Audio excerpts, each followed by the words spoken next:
Assalamu alaikum dear class. I'm your social studies teacher Miss Gulshan from Real Scholar School Campus 3. I hope all of you will be fine. Dear class, today we shall start our revision of chapter number 1, the Indus Valley Civilization. आपका course सारा complete हो चुका है. So that's why from today we shall start our revision. तो हमने अब revision को start करना है. तो आपको सबसे पहले क्वेश्चन नंबर 1, 2 एंड 3 जस्ट मैंने दिया है एज अ रिवीजन. आपने पहले याद किया हुआ है, इस चैप्टर को अच्छे से समझा हुआ है. इंडस वैली क्या है, सिविलाइजेशन क्या थी, ये तहजीब क्या थी, आपने सब समझा हुआ है.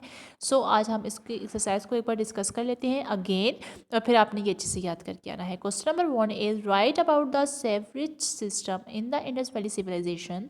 तो आपने सेवरेज सिस्टम के बारे में बताना है कि किस तरीके से उन्होंने अपने सिस्टम को इतना प्रॉपर रखा हुआ था, सफाई के निज़ाम को. The most important aspect of the houses built in the Indus valley civilisation was their sewerage system. All the towns had straight main street and sewers. People entered their houses through side lanes. The only opening in the main street were of the drainage tubes.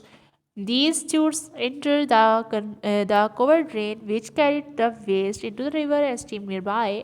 Even the smallest houses were included in this drainage system.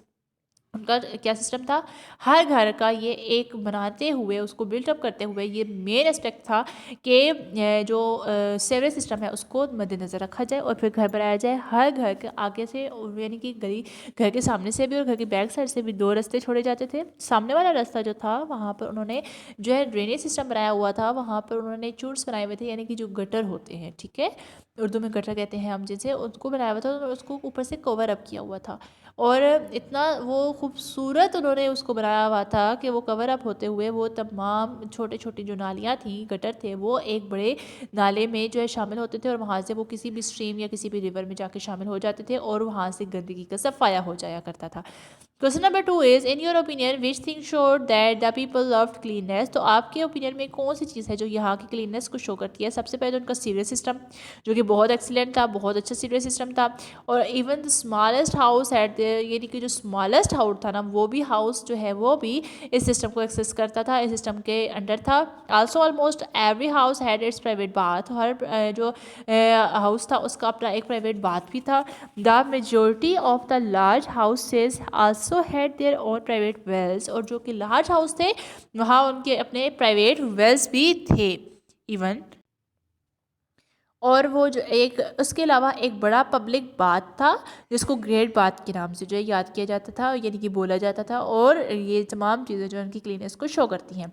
What are the evidence that show that the people treated with other people. तो ये कौन सा evidence जो है, evidence एक कोई सबूत दें जो कि ये शो करता होगा कि ये लोग पीपल जो है थे, ये लोग जो है दूसरे लोगों से भी ये कारोबार करते थे, यानी कि उनसे ट्रेड करते थे, तिजारत करते थे. तो ये आपको क्लियरली याद होना चाहिए. मेसोपोटामिया एक और जो सिविलाइजेशन थी, उनके साथ इनके जो ट्रेड के ताल्लुकात थे और वो उनके साथ जो है बहुत ज़्यादा आपस में ये लोग तिजारत किया करते थे. और इसकी क्या थी कॉमन, उनकी जो ऑब्जेक्ट्स मिले हैं, यानी कि उनकी दोनों सिटीज़ में जो एक दूसरे के ऑब्जेक्ट्स पाए गए हैं. और दूसरी बात है कि उनकी जो स्टेम्प्स मिली हैं, उनकी जो सैक्स ऑफ गुड्स थे, उनके ऊपर जो उनकी स्टेम्स थी, सील्स लगी हुई थी, वो इस बात का सबूत है कि ये आपस में जो लोग जो है वो ट्रेड करते थे. और the Mesopotamia trade documents and list of goods mention the name of Meluha. तो मेलूहा के जो लोग थे वहाँ उनके साथ इनका ट्रेड था. और ये जो है इंडस रीजन का जो है वो पहला नाम था, यानी कि जो इंडस रीजन बनने से पहले मेलूहा कहा जाता था. इसलिए मेसोपोटामिया सिविलाइजेशन और मेलूहा सिविलाइजेशन जो थी आपस में ट्रेड करते थे. यही जो है एक एविडेंस मिला है जिसके थ्रू पता चला है कि ये लोग ट्रेड भी किया करते थे, यानी कि उस ज़माने में भी ये लोग तिजारत किया करते थे. सो आपने आज से क्वेश्चन नंबर 1, 2 एंड 3 ही करना है क्लास. इसको अच्छे से समझ के और इसको याद करके आइएगा. ओके क्लास, अल्लाह हाफिज़.